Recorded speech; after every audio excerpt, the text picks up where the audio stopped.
Hello friends, welcome here. I'm Dinesh Agri, and today we will discuss here about the delay in the decennial census 2021 या जनगणना 2021 में देरी के कारणों की हम करेंगे आज समीक्षा।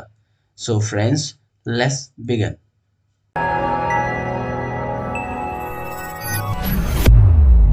भारत में 10वीं की जनगणना 2021 में होनी थी, किंतु कोरोना पैंडेमिक के कारण इसे रोकना पड़ा। अब इसे एक बार पुनः पोस्टपोन किया गया है और इस संदर्भ में additional registrar general of India ने राज्यों को सूचित किया है। भारत के वर्तमान registrar general and census commissioner of India वर्तमान में श्री मृत्युंजय कुमार नारायण जी हैं। इनके अलावा दो अन्य रजिस्ट्रार जनरल श्री संजय और श्री संजीव कुमार जी हैं, जो अन्य डिवीजनों को संभालते हैं। एडिशनल रजिस्ट्रार जनरल ने राज्यों को सूचित किया है कि फ्रीजिंग ऑफ एडमिनिस्ट्रेटिव बाउंड्रीज या प्रशासनिक सीमाएं बंद करने की तारीख 30 जून तक बढ़ा दी गई है। प्रशासनिक सीमाएं बंद करने का तात्पर्य यह हुआ कि विभिन्न नए राज्यों, जिलों, तहसील व ब्लॉकों का यदि गठन हुआ है या गठन होना है, जिनका कि देश की जनगणना में महत्वपूर्ण स्थान होता है।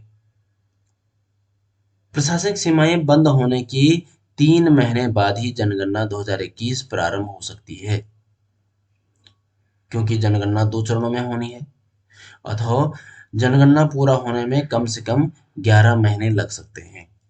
चलिए अब नजर डालते हैं भारत में जनगणना के इतिहास पर। भारत में जनगणना पहली बार 1872 में तत्कालीन गवर्नर जनरल लॉर्ड मायो के कार्यकाल में संपन्न हुई और इसके पश्चात अंग्रेजी शासनकाल की दूसरी जनगणना 17 फरवरी 1881 में तत्कालीन जनगणना आयुक्त W.C. प्लाउडेन के द्वारा संपन्न की गई और इसके पश्चात जनगणना प्रत्येक 10 वर्षों में की जाती रही है। केवल 2021 में जनगणना समय पर संपन्न नहीं की जा सकी और इसका प्रमुख कारण रहा कोरोना पैंडेमिक।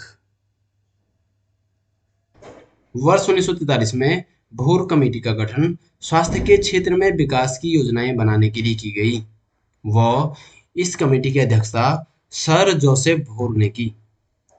उन्होंने वर्ष 1946 को अपनी सिफारिशें सरकार को सौंपी व इन सिफारिशों में उन्होंने जनगणना के संबंध में कई सुझाव दिए, जैसे केंद्र में जनसांख्यिकी के लिए रजिस्ट्रार जनरल की नियुक्ति की जाए व जनसंख्या समस्या केंद्र का विषय होना चाहिए।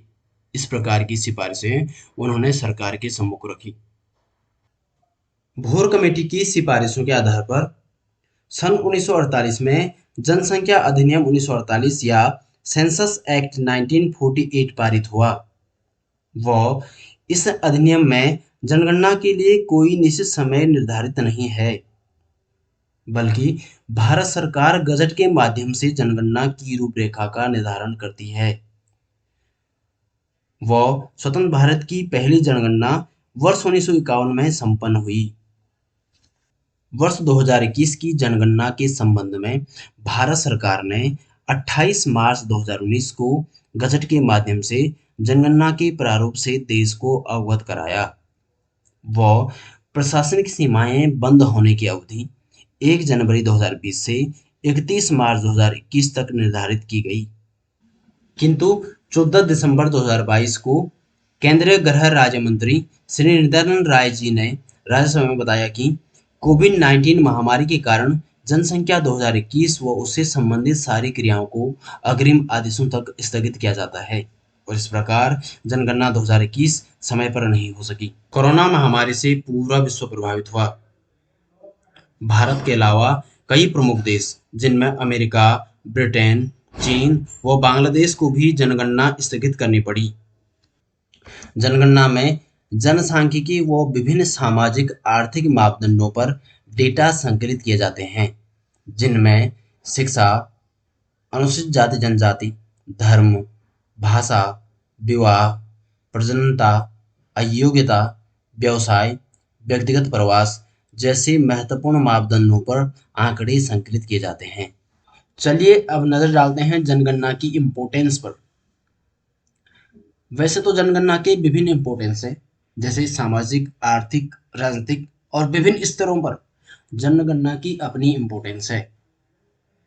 किंतु कुछ इम्पोर्टेंस बिंदु इस प्रकार हैं, जैसे सोर्स ऑफ डेटा। जनगणना में कई प्रकार के आंकड़ों का संकलन किया जाता है। इससे ग्रामीण व शहरी जनसंख्या का पता चलता है।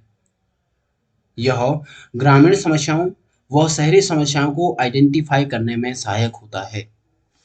Second one is for making policies. विभिन्न प्रकार के मापदंडों से संबंधित डेटा मिलने के बाद सरकार को नीतियों के निर्धारण करने में सहायता मिलती है, जो वास्तविक समस्याओं पर आधारित होती है। Third one is to fixed reservation seats for SC STs। जनगणना ST SC और महिलाओं की रिजर्वेशन सीट का निर्धारण करने में सहायक होता है। And fourth one is finance commission gives grants to the states basis of population data. वित्त आयोग राज्यों को जनसंख्या के आधार पर अनुदान देता है, इसलिए जनगणना महत्वपूर्ण हो जाती है। चलिए अब जानते हैं कि 2021 की जनगणना में देरी के क्या परिणाम हो सकते हैं। आप जानते हैं कि वित्त आयोग राज्यों को अनुदान जनसंख्या के आधार पर देता है। जनगणना 2021 में देरी से अनुदान का विवरण पुरानी जनगणना के आधार पर हो रहा है, जिससे राज्यों के विकास पर प्रतिकूल प्रभाव पड़ रहा है।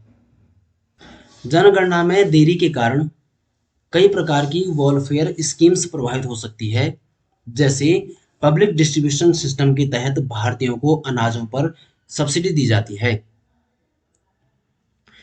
2021 की जनगणना के अनुसार भारत की जनसंख्या 121 करोड़ है, जिसमें से PDS के तहत 80 करोड़ लोगों को लाभ मिलता है।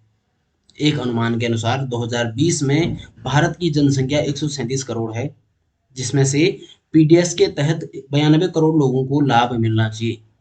इस तरह कई कल्याणकारी योजनाएं जनगणना 2021 से प्रभावित हो सकती है। जनगणना से बाहरी व आंतरिक माइग्रेशन का पता चलता है, जिसका देश की अर्थव्यवस्था के साथ साथ अन्य क्षेत्रों पर प्रभाव पड़ता है। जनगणना में देरी से दशकीय प्रवास का निर्धारण नहीं हो पाया। And friends, this is the end of this video. Please like, subscribe and share too. Thank you very much.